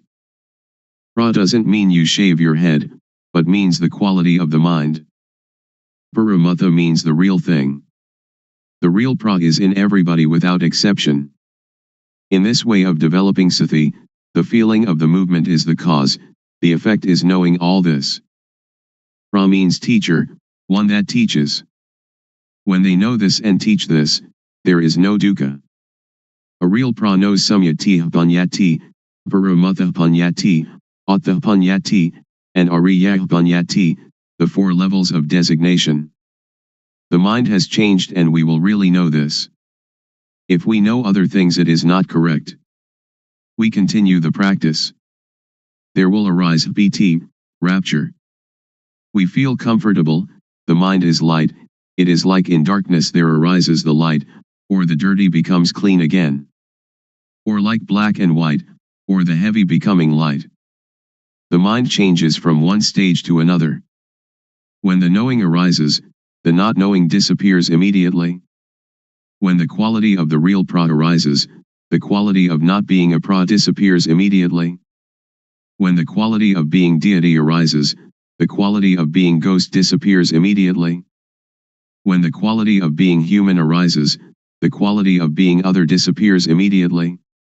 It arises and substitutes for the other. This is called to be born here and die here. Not being born from the womb of the mother and dying physically, that is another thing. That is also the supposing of dukkang, anajang, anatta. Continue the practice. It will be like a pot of water, which has filled to the brim, is now having water removed. When the knowing arises, sati will be reduced, not full like the previous stage. In the practice our awareness is full, but when the knowing arises it will attach to the knowing, it will attach to the object. When the object arises we have confidence, and it enters into our memory in the brain and is never forgotten then on. I have known this since I was 46, but I haven't forgotten even a little. I know Rupnam in the morning and know the changing of the mind in the evening. I really know this, and I have the confidence to guarantee that it is the teaching of the Buddha. The Buddha taught this thing. Making merit, giving charity, keeping precept, that is good in one way, but learning from the texts, we do not really know how to practice developing sati, how to deal with the mind. A person who doesn't know teaches a person who doesn't know. The result is not knowing. One that knows teaches, the result is knowing, because everybody has it, each can become the real pra, a noble individual. Woman, man, child, if they know it they become the real pra, a noble individual. Therefore the pra is a kind of blessing, because she or he teaches people to know. Blessing means noble. The noble knowledge is called giving Dhamma as charity, or giving knowledge as charity. This is the path of the real noble individual. When we develop sati, and know the movements more and more, jnana panya will occur. When jnana, insight knowledge, arises you will really know, you don't have to remember from the texts. You will know kilesa, tanha, upadana, kama, stickiness, heaviness, attachment, action. Seeing clearly, seeing really, kilesa, tanha, upadana, kama, will reduce or fade away. When we know this point, we don't have to believe anybody. The one that sees it owns it. Suppose that the Buddha comes and tells you that this practice is not correct, you will also not believe him, because it is real. When jnana panya arises, you have real confidence. When you know this point, BT will arise again. When I knew this point during my practice, I went to sleep. After getting up, I started walking back and forth. The cause is walking back and forth, the effect is that the knowing arises again. I walk back and forth and have the knowing. At that time, there is a centipede running across my path. The centipede is cause, the effect is that I see the centipede. I light a candle and try to find the centipede. When I cannot find it, I bring the candle back, and then begin to walk back and forth again. Walking back and forth is cause, the effect is knowing sila, sila kunda, samadhi kunda, panya kunda, all that belongs to normality, setting up the mind, knowing. The knowing arises that kunda means, vessel, container, to contain, to fight it. You can fight everything. It is like when the container is good and you go to get water, you can have that water to drink. But if the container is broken, when you go to get the water, you cannot get it. In the texts they call this, ati sila sikha, ati jitta sikha, and ati panya sikha, the training in the higher morality, higher mind, and higher wisdom. We can compare them, the texts and the experience. This is called sila has arisen, therefore sila is the tool to get rid of the crude kilesa. Sila is already there in us. So this kind of sila doesn't concern keeping precepts, but only concerns the development of sati. When we practice this kind of developing sati, its result will happen in this way. When we know this point, we will understand that sila can really get rid of the crude kilesa. When the crude kilesa is removed, sila will occur. It is like when we plant fruit trees, banana, coconut, or palm, the shoots are already there, but to see them we have to wait until they come up. When we see them, that is the result. Please work diligently and devotedly at developing sati. Whatever people may say, we don't have to pay attention to it. Even though you make merit and give a lot of charity, you will never know this experience. Even though you study a lot, you'll also never know. They do not concern this thing. This can really untie dukkha. When we can cure dukkha, wherever we are comfortable. If we are parents, teachers, children, police, soldiers, monks, novices, or whoever, we will be comfortable, because dosa, moha, lopa disappears, the attachment disappears. But we have to go over this object again and again, so as not to forget. But when you really see it you will never forget it. I have seen it, and I have never forgotten it. Now we come to know samatha, concentration calmness, or doing calmness. There are two kinds of calmness. Samatha calmness is the calmness of not knowing. So samatha meditation is only a device to keep the mind calm. Vipassana, liberating insight, means to see clearly, to know really. It is also calmness, but a different kind of calmness. Developing sati, the calmness will arise by itself because it is already there. The arising calmness is the unattachment, not having dosa, moha, lopa. When people say anything to us, sati will come immediately. It is like having only one chair but there are two people who are running to sit on it. When sati arises, sati will sit there. Dosa, moha, lopa cannot come, because sati, samadhi, panya is already there. It is full. The fullness is already there. The voidness is also already there. It is like an empty glass, which has air inside it but we cannot see the air. When we pour water into it, water will substitute for the air, all of the air. The matter of sati is the same thing. I can really assure you. Suppose there is somebody who says bad things to us. Sati will come, and we can see it clearly. Parents teach us that if there is somebody cursing us or saying bad things to us, we should be patient and not get angry. But we cannot stay still because we don't see it. When there is nobody to say bad things to us, we are already comfortable, because the comfortable is already there. It depends on what we suppose to be the owner of each body to practice and make it occur. When we practice, the clear knowing and the real seeing will occur. I can assure everybody. If somebody does not develop sati and does not make this thing occur, that person doesn't have it, but it is already there. So we should respect each other. After knowing sila, we will know gama, sensuality. Gama means those things that make calmness. Gama is attachment. This is called gama aramana, the object of sensual enjoyment. It is called gamazava, under the control of gama, bhavasava, under the control of bhava, being, or dukkha. This is bhava and jati, birth. Avijjasava, avijjaya is not knowing. Now we come to know gama, which is deities, rich people, people with authority. They attach to reputation, money, honor, these people who have gama, but I do not blame anybody, I just teach directly. You can bring it into practice, or you might not bring it into practice, it depends on you. When we know gama we see that gama is dukkha, gamazava is dukkha, bhavasava is dukkha, avijjasava is dukkha, because of not knowing. We also know samatha meditation. People may talk in any manner, we really know the matter of calmness. We know all the stages of it, because it is already in us.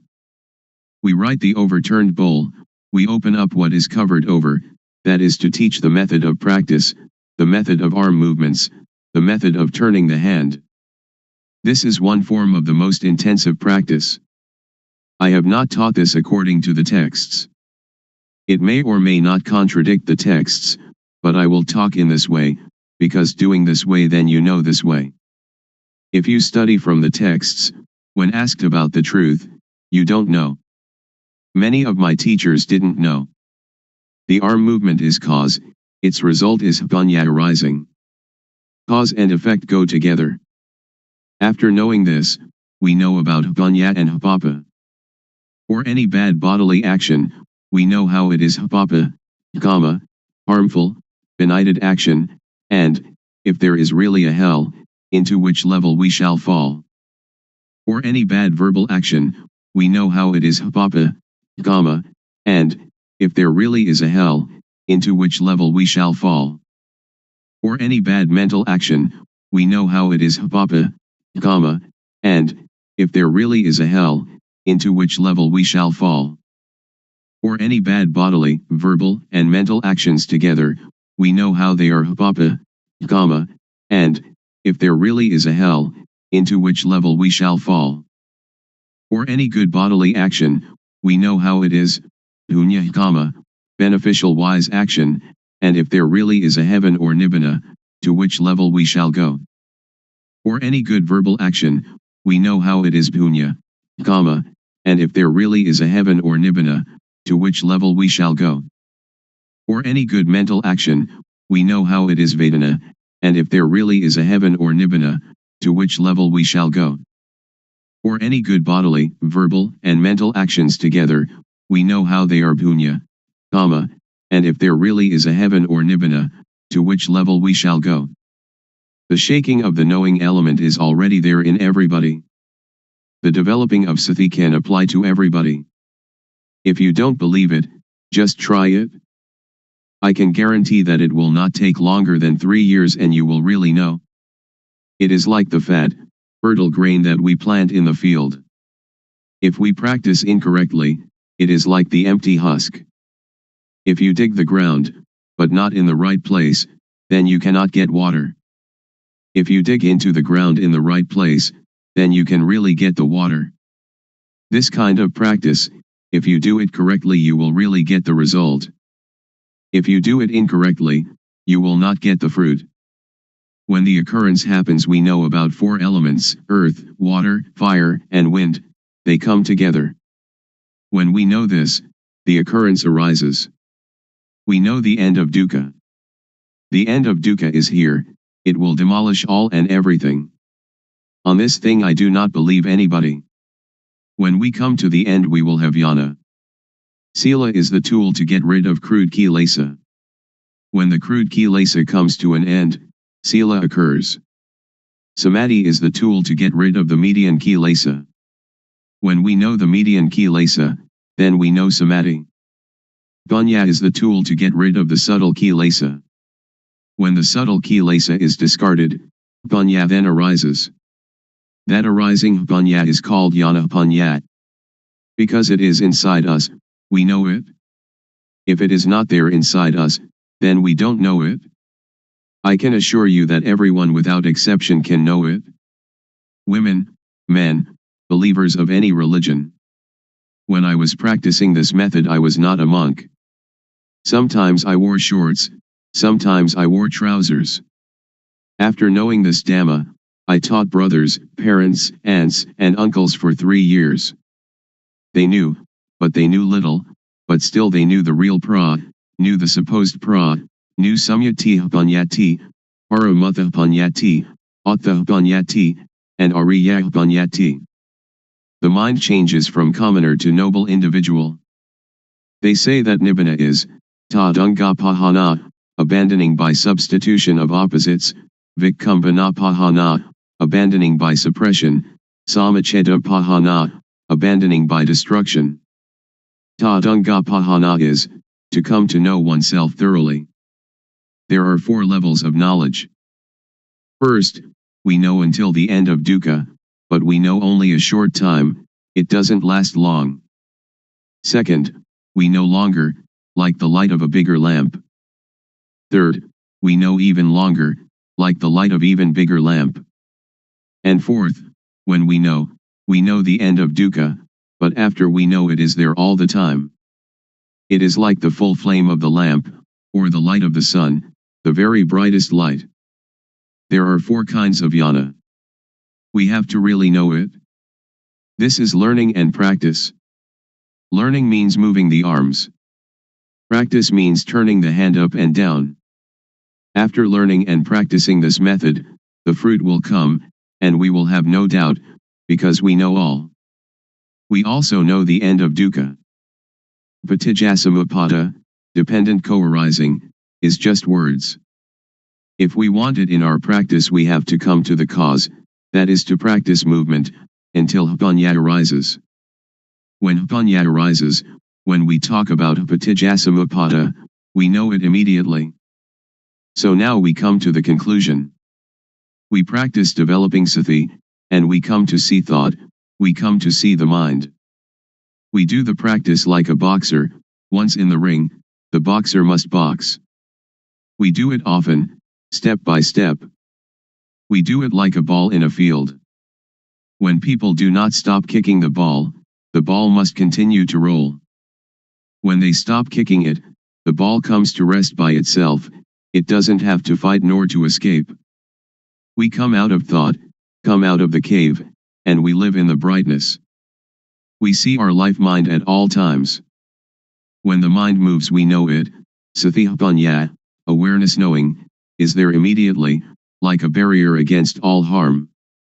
And though the world of others be turbulent and heated, with us the whole world is at peace. Be that way. To be experienced by the knowing each one for oneself. How to practice developing sati. The Buddha teaches us to know our duty. The duty of humanity is to practice Dhamma. The duty of humans is to teach humans to be human. So we should look to ourselves first, we should consider ourselves first, we should teach ourselves first. If we waste our life, we cannot buy it again. If we let our life suffer, we waste it. The Buddha teaches us nothing else than to extinguish dukkha, suffering, but when we don't know, we seek its cessation outside ourselves.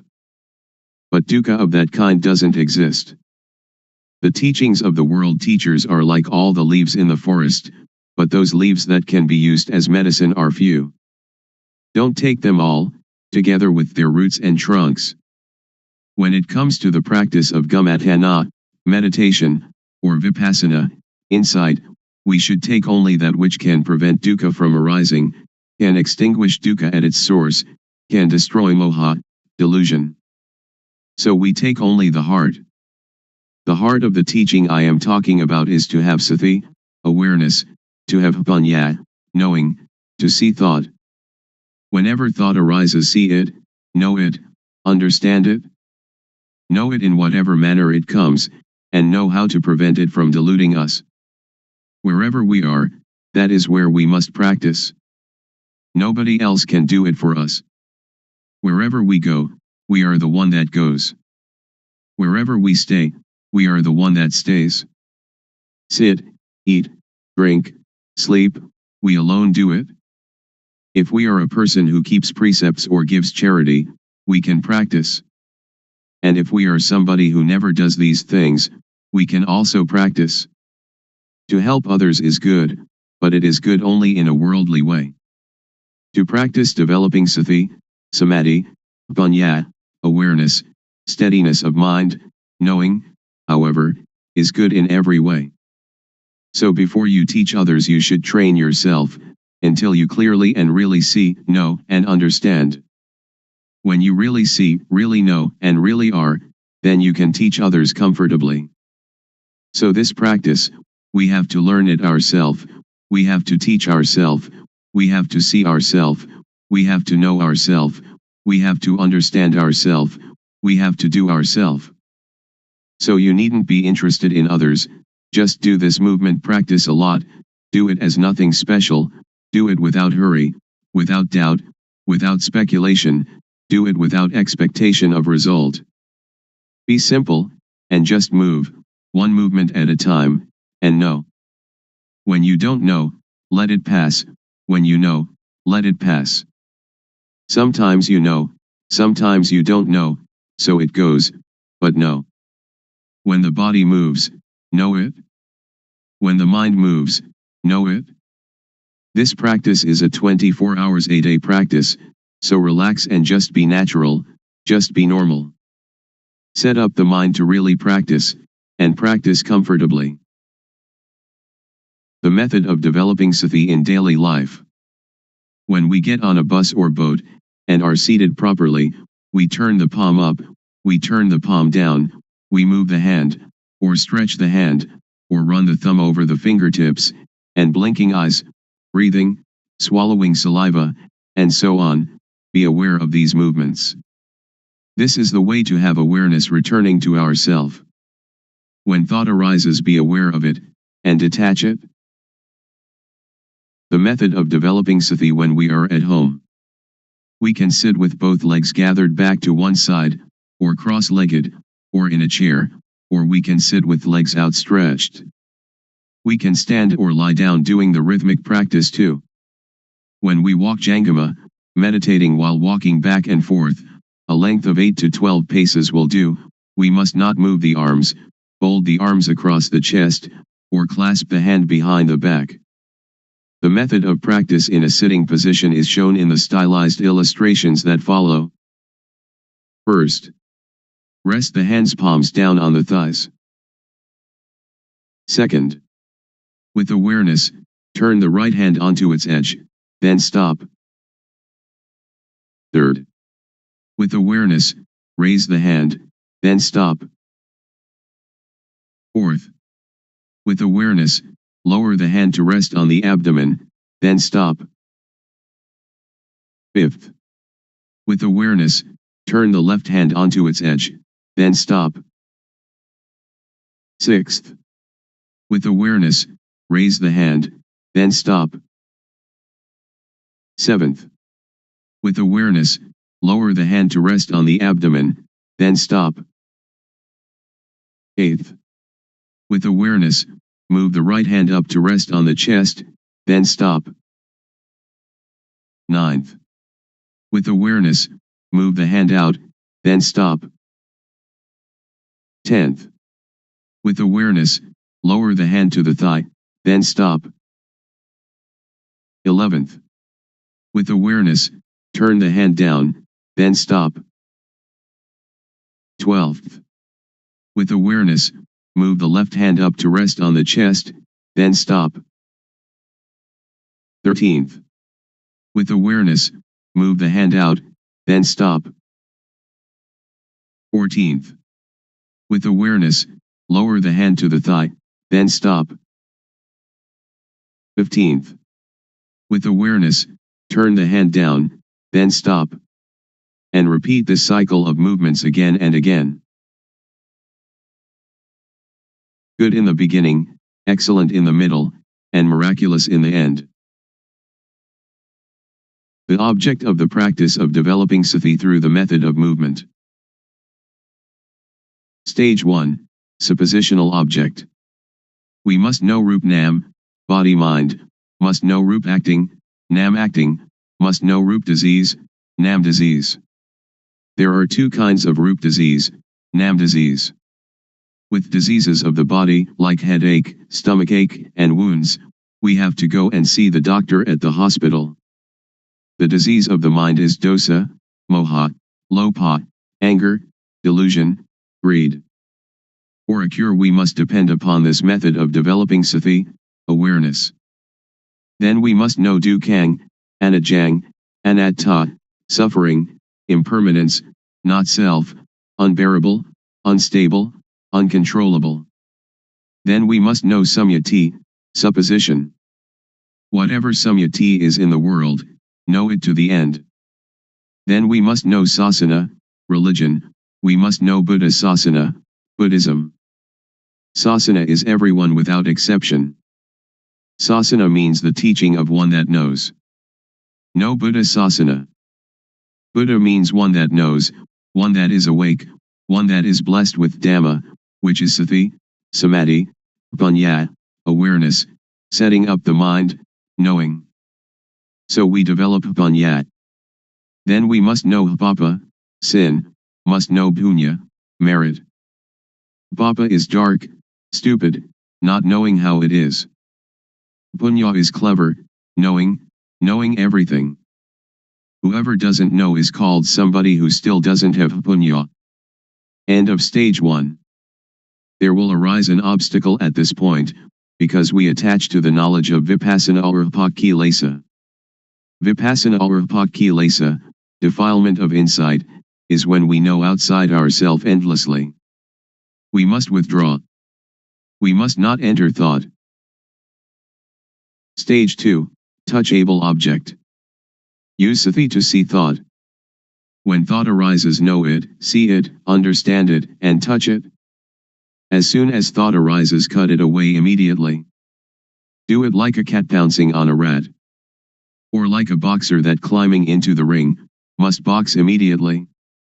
The boxer needn't pay respect to the teacher. Lose or win, the boxer must box. We must not wait for anyone. Or like digging a well. When we find water, it is our duty to scoop out the mud, scoop out the mire, scoop out the water until it is finished. Scoop out the old water to the end. Now new water from inside will come out. We must stir at the edge of the well, clean the edge of the well, clean out the mud, and clean out the mire. Do it often. The water will become clean by itself. When the water is clean, anything that falls into the well we will know, see, and understand immediately. The cutting out of thought is the same. The quicker we cut, the better it is. Then let us see Vatu, thingness, see Paramutha, mind touchable, see Agara, change in Jess. Vatu means things that exist in the world, everything in humans and the mind of humans and creatures. Paramutha means things that really exist, we are seeing, having, being it, right now in front of us, touchable with the mind. Agara means change in Jess. Suppose we have a full can of dye, originally of 100% quality. If we dye cloth, it will adhere to the material 100%. When we know, we see, we can touch with the mind, the same full can of dye but the quality declines. Take it to dye cloth, it will no longer adhere to the material. This we must really see, must really know. Then see dosa, moha, lopa. Then let us see, vedana, sunya, sankhara, vijnana, feeling, percept, conceiving, knowingness, see them, know them, and touch them. Really understand this. We needn't doubt. Now there will arise a little hpiti, rapture, but hpiti is an obstacle in the higher practice of Dhamma. We must not be interested in that hpiti, we must come to see thought. This is the beginning of the touchable object, of this method of developing sati, of one that has panyat. Continue to see thought. There will occur knowledge, or yana panyat, the knowledge of full direct awareness knowing. See, know, and understand kilesa, tanha, upadana, kama, defilement/stickiness, craving/heaviness, attachment, action. Therefore attachment will lose its taste, loosen its grip and fade, just as poor quality dye cannot adhere to material. There will again arise hpiti. We must not be interested in that hpiti. Uproot satisfaction and dissatisfaction. Continue to see thought, to see the mind that is thinking. There will occur a kind of yana, to see, to know, and to understand sila, normality, sila kunda, samadhi kunda, panya kunda, the gathering together, containing of all normality, setting up the mind, knowing, or, ati sila sikha. Ati jitta sikha, and ati panya sikha, the training in the higher ethics, higher mind, higher knowing. Kunda means to contain or to fight. Sikha means to steamroller into powder or to pulverize to extinction. So sila is the tool to get rid of crude kilesa. Crude kilesa is dosa, moha, lopa, kilesa, tanha, upadana, kama. When these lose their taste, fade, and loosen, then sila occurs. Samadhi is the tool to get rid of median kilesa. Median kilesa is calmness, which is to see, to know, and to understand gamazava, pavasava, abhijasava, under the control of sensuality, being, not knowing, because this kilesa is median kilesa, which makes the mind calm. This is one of the objects of this method of developing sati. When we know and see it this way, we will come to know dana, generosity, giving, keeping precepts, and doing gamatana, meditation, from every angle and every corner. There will arise yana panya in the mind. For a bad bodily action, know how it is papa, kama, harmful, benighted action, and, if there really is a hell, into which level we shall fall. For a bad verbal action, know how it is papa, kama, and if there really is a hell, into which level we shall fall. For a bad mental action, know how it is papa, kama, and, if there really is a hell, into which level we shall fall. For bad bodily, bad verbal, and bad mental actions together, know how they are papa, kama, and, if there really is a hell, into which level we shall fall. For a good bodily action, know how it is punya, kama, beneficial, wise action, and, if there really is a heaven or nibbana, to which level we shall go. For a good verbal action, know how it is punya, kama, and, if there really is a heaven or nibbana, to which level we shall go. For a good mental action, know how it is punya, kama, and, if there really is a heaven or nibbana, to which level we shall go.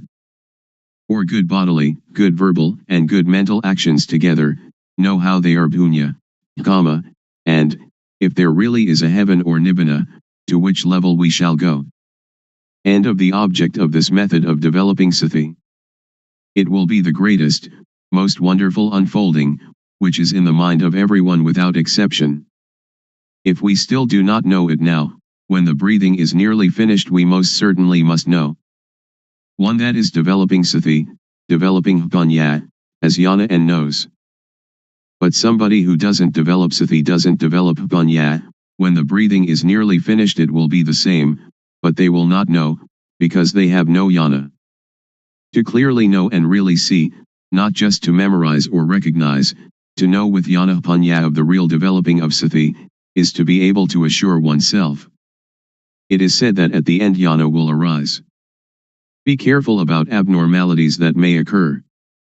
Be aware of yourself. Don't attach to happiness or to anything that arises. Don't take happiness, don't take suffering, but just return to reviewing the object often, from Rupnam until the end of the object, level by level, and know that the object has steps and stages. Certainly, if you develop sati correctly, the longest time for the practice will be no more than 3 years, the median time 1 year, and the quickest time 1 day to 90 days. We do not have to talk about the fruit of this practice. There is really no dukkha.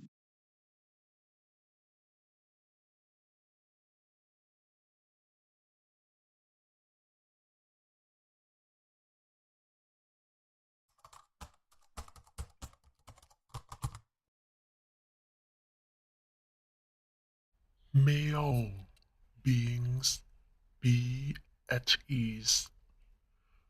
Whatever living beings there may be, whether they are weak or strong, omitting none, the great or the mighty, medium, short or small, the seen and the unseen, those living near and far away, those born and to be born. May all beings be at ease.